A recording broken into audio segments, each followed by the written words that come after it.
श्री स्वामी समर्थ सर्वांना। तर मी इथे पीठ काढून घेतलेलं आहे। तर ते कशासाठी ते मी तुम्हाला सांगते।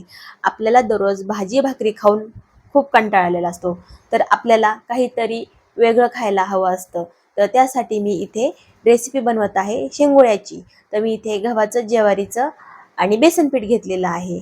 तर प्रमाणात घ्यायचं आहे, जास्त पण नाही कमी पण नाही, आणि अंदाजे घेतलेलं आहे। तर इथे मी मिरच्या, लसूण, कोथिंबीर आणि जिरे याचं वाटण काढून घेतलं।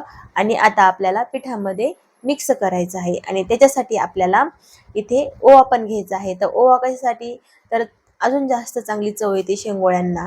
आणि गावाकडे हा पदार्थ जास्त वेळा केला केला जातो, कारण की हा पदार्थ खूप आवडतो गावाकडे। तर आपण इकडे कधीतरीच करतो। तर आता इथे मी सगळं मिक्स करून घेतलेलं आहे, वाटलेलं ते वाटण। आणि आता आपल्याला मळून घ्यायचं आहे पीठ।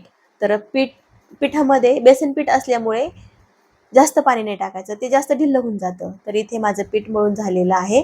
आणि आता आपल्याला इकडे कढई ठेवलेली आहे। तर आपल्याला तेलाची फोडणी द्यायची आहे।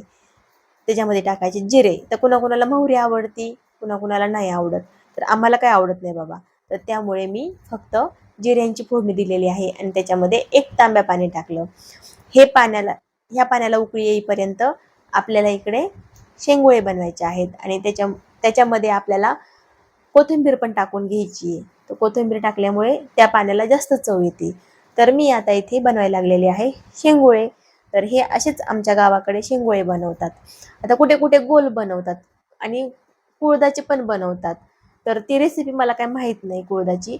तर इथे आपले शेंगोळे अर्धे बनून झालेले आहेत आणि तिकडे पाण्याला उकळी आलेली आहे। तर आपल्याला हे शेंगोळे आहेत जे केलेले, तर ते सगळे आपल्याला त्या पाण्यामध्ये टाकायचे आहेत उकळलेल्या। आणि इकडे मी गरम पाणी करायला ठेवलं आहे, कारण की अजून जर पाणी लागलं तर। इथे माझे शेंगोळे तयार झालेले आहेत। आपण परत भेटू पुढील व्हिडिओमध्ये।